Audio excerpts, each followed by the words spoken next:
لازم خطة مراجعة مع خطة الحفظ. ايه هي خطة المراجعة؟ خطة المراجعة كالتالي، خطة بسيطة جدا برضه، ودي الخطة اللي انا حطيتها لنفسي، نفس الخطة، خطة بسيطة جدا جدا مفيهاش اي حاجة. هي عبارة ان انا مطلوب مني كل يوم، مطلوب مني كل يوم اراجع سبع اللي انا حافظه، بس سبع اللي انا حافظه. يعني انا حافظ قد ايه؟ اكس س، اقسم على 7. هو ده ورد مراجعتك. يعني لو انا حافظ 7/4 مثلا، يبقى لازم يكون في اليوم براجع ربع. حافظ 7 أجزاء، يبقى لازم في اليوم براجع جزء. حافظ 14 جزء، يبقى في اليوم براجع جزئين. وده كان أغلب فعل الصحابة، كانوا يختمون في أسبوع، بيراجعوا في أسبوع. ده أغلب حال الصحابة، ودي الخطة المثالية. أنا مش عايز أقل من كده كتير، مش لازم. راجع في أسبوع، دي مثالية. وأقول لكم إزاي مثالية. أي حاجة بتجيبها في أسبوع ما بتتنساش أبدا. هضرب لكم مثال وقولوا لي صح ولا غلط. قولوا لي صح ولا غلط في الكومنتس. كلنا حافظين سورة الكهف، صح؟ تقريبا كلنا حافظينها. حد فينا قاعد حفظها؟ لا، احنا مجرد بنسمعها او بنقراها كل اسبوع. لقينا نفسنا بعد فترة حافظينها. تخيل انا اصلا مش قاعد احفظها ولا قاعد براجعها ولا متعمد حفظها، بس انا حفظتها مجرد ما هي ترددت عليا كل اسبوع حفظتها. مثال تاني، سورة السجدة اللي بينزل يصلي في مسجد الفجر يوم الجمعة والإمام بيصلي بالسجدة والإنسان، هتلاقي نفسك بعد فترة حفظت السجدة والإنسان، مع إنك ما بتراجعهاش ولا بتقراها، مجرد بتسمعها كل أسبوع تلاقي نفسك بترد الإمام لو غلط رغم إن هو أنت مش حافظها. فاللي عايز أقوله إن الأسبوع دي فترة خطيرة جدا. اللي يقدر يجيب حفظه في أسبوع، أضمن لي أنه لن ينسى منه حرفا واحدا أبدا. هتقول لي طب لو الحفظ كتر، لو الحفظ كبر، بتحفظ 14 20 جزء، ما عنديش وقت اراجع 3 أجزاء في اليوم او جزئين ونص، صعب يا شيخ، مش هقدر، والله ما هقدر، ظروفي ما تسمحش. طيب المستوى الثاني من المراجعه، انا هديك 3 مستويات مراجعه: مستوى مثالي، مستوى متوسط، مستوى ضعيف بس ماشي، يعني يمشي، اقل من كده ما ينفعش. هما 3 مستويات. مستوى المثالي اسبوع، خطه بسيطه جدا، اقسم اللي انت حافظه على 7، هو ده مراجعتي بس، واثبت بقى على كده. طب حفظي بيزيد، مراجعتي بتزيد. انا دلوقتي حافظ 3 أجزاء ونص، يبقى وردي في اليوم نص جزء، 4 أرباع. لا انا بقيت حافظ 5 أجزاء، يبقى هسمع في اليوم جزء الا ربع. لا بقيت حافظ 7 أجزاء في اليوم جزء. دي الخطة المثالية. الخطة المتوسطة، لو واحد شق عليه أسبوع، ماشي، اقسم على 10، اكتبوا الكلام ده حلو، اقسم على 10، خلاص نقسم على كام؟ على 10.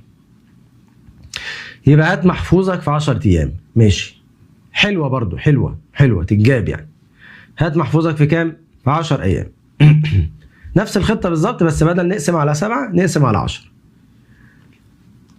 دي الخطة المتوسطة عشان اراعي ظروف ناس حافظين كتير والدنيا متكعبلة. الخطة الضعيفة بس هي ماشية مسطورة، هتبقى حافظ كويس، اقسم على 14، يعني تجيب محفوظك كله في قد ايه؟ 14 يوم. 14 ايه؟ يوم. اقل من كده لا. اقل من كده دخلنا في مرحله الخطر. الخطر ان انا على ما الف واجيب الصوره دي تاني، لو وصلت ل 20 و30 يوم انا وصلت الخطر دلوقتي. خطر النسيان. فانا بجيب محفوظي كله في اسبوع او 10 ايام، اقصى حاجه 14 يوم. اكتر من كده لا، ما انصحش. اكتر من كده هنخش في النسيان. حلو. طيب انا لسه دلوقتي بكلم الشخص اللي هو لسه احنا بنلحقه. انا لسه ما كلمتش الشخص اللي هو اصلا حافظ والدنيا باظت خلاص، لسه هكلمه دلوقتي. لسه بكمل مع الشخص اللي هو بنلحقه، عملنا له خطة حفظ وخطة ايه؟ مراجعة. بس خطة المراجعة فيها سر. خطة المراجعة فيها ايه يا حبايب؟ فيها سر. وهي التفريق بين المحفوظ القديم والمحفوظ الجديد. يعني ايه؟ في فرق بين المحفوظ القديم والمحفوظ الجديد. يعني ايه؟ يعني انا دلوقتي مثلا في الجزء السابع. انا دلوقتي في الجزء السابع، بحفظ في الجزء السابع. ما تقارنليش يا عم الشيخ بين الجزء السابع اللي انا لسه حافظه وبين اول 6 اجزاء. صح؟ صح. لان اول 6 اجزاء خدوا حقهم شويه في المراجعه. يمكن انا على ما حفظت الجزء السابع كان اول 6 اجزاء اتراجعوا مرتين 3. صح. بس الجزء السابع نفسه ضعيف، فانا باجي اراجعه بقى الاخير ده بالطريقه اللي انت بتقول عليها، بحس ان هو دايما اضعف من التانيين. فانا بعاني في مراجعه المحفوظ الاخر حاجه حافظها دي، تنزلي تقيله شويه غير اللي خد حقه. حلو. في حلين الموضوع ده. في حلين. الحل الاول ان انت تكون مستعد نفسيا لليوم او اليومين بتوع المحفوظ الجديد دوت، وما تزعلش لان اليومين دول هيكونوا اصعب يومين في جدول المراجعه دايما. يعني مثلا انا براجع جزء في اليوم وانا حافظ 7 اجزاء، هلاقي اول يوم طبعا ده ايه؟ حلاوه. اول يوم ده احلى يوم لان ده اول جزء اللي انا اصلا براجعه كتير. اول يوم ده اجمل يوم، تاني يوم جميل، تالت يوم جميل، رابع يوم خامس يوم يا رب، سادس يوم سابع يوم بموت. عادي. يبقى انا عادي، انا مأقلم نفسي عشان ما تزعلش. اكيد مراجعه الجزء الاول مش زي مراجعه الجزء السابع. يبقى انا بدي وقت اكتر وانا نفسيا متوقع ومش متضايق وعندي هصبر. الجزء السابع هياخد وقت. هتتعب فيه.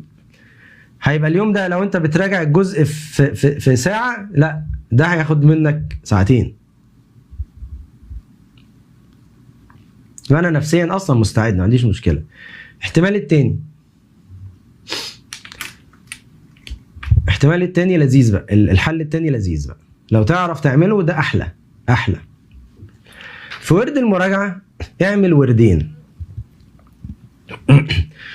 ورد في القديم وورد في اخر حاجه، يعني اخر جزء ونص، يعني حسب ما انت شايف الحته اللي هي ما خدتش حقها. الحته اللي ما خدتش حقها في المراجعه، اللي انت حاسس ان هي ايه، ما ينفعش تبقى نفس هي مش زيهم. تعمل ايه بقى؟ القديم ده ماشي في ورده عادي. الجديد اللي هو الطري ده اللي لسه ما نشفش، بعمل له ورد لوحده كده. ورد لوحده مختلف عن الورد التاني خالص. ازاي؟ هضرب لك مثال ويا رب ركز معايا. انا دلوقتي خلينا نقول حافظ 8 اجزاء، 8 خلاص. وردي عامل ازاي؟ ركزوا في دي. وردي عامل ازاي؟ بجيب اول يوم الجزء الاولاني واجيب ربعين من الجزء الاخراني اللي هو لسه جديد. تاني يوم بجيب الجزء التاني عادي واجيب ربعين من الجزء الاخير اللي انا حافظه. تالت يوم بجيب الجزء الثالث واجيب ربعين من الجزء الاخير اللي انا حافظه، الرابع هكذا. على ما اخلص السبع اجزاء اللي انا حافظهم هكون جبت الجزء ده مرتين، يبقى هو خد حق ضعف الناس. بقى القديم بيتراجع مرة كل 7 ايام او كل 10 ايام، والجديد اتراجع مرتين في نفس المدة. يبقى الهدف عموما ان انا الجديد اللي انا حكمت ده الجديد اللي هو جزء او جزء ونص مثلا بجيبه خلال ما انا بجيب القديم مرة، هو بيتجاب مرتين واقعد على كده كم مرة. بعد كده هيبقى جامد بقى جامد، اروح حطه مع القديم وساعتها هيكون فيه جديد. صح؟ ما هو انا على ما راجعته مرتين، ما انا كده انا لسه بحفظ، فهيبقى في حفظ جديد بقى. فانا هاخد اللي جمدته ده احطه في المراجعه مع القديم خلاص لانه نشف، واجيب الجديد اللي هو الجزء الجديد اعمل له ورد لوحده ضعف الورد العادي بتاعي، وانشفه. بعد ما ينشف احطه مع القديم واروح ماسك الجديد اعمل له مراجعه لوحده. مش فاهمين ولا ايه؟ يعني الفكره انا بعمل مراجعتين، مراجعه للقديم القديم ده براجعه ايه؟ براجع مثلا اللي انا شايفه ان هو بقى حلو مش وحش، يعني براجعه كل اسبوع مره او كل 10 ايام مره. الجديد لا، مش بعمل نفس الحاجه، براجعه اكتر شويه، يعني ممكن كل اسبوع مرتين، ورد لوحده ملوش دعوه بالورد ده، كل اسبوع مرتين 3 مرات، بحيث ان انا انشفه شويه. بعد ما ينشف اروح حاطه مع اخواته القدام عادي بقى. ساعتها هيبقى فيه جديد، ساعتها على ما عملت كده بقى فيه جديد، بقى فيه محفوظ جديد، اعمل له ورد ايه لوحده. فانا على طول كده بنشف واحطه هنا، وبعد كده الجديد اعمل له ورد لوحده كده مكثف، وبعد كده ينشف اروح حاطه مع القديم، وهكذا. هتلاقي نفسك بقى لو مشيت كده يوم ما تختم هتلاقي نفسك تقريبا حافظ كل القرآن تمام، بس عندك مشكلة في آخر جزئين بس، آخر جزئين حافظهم هم يعني شوية كده.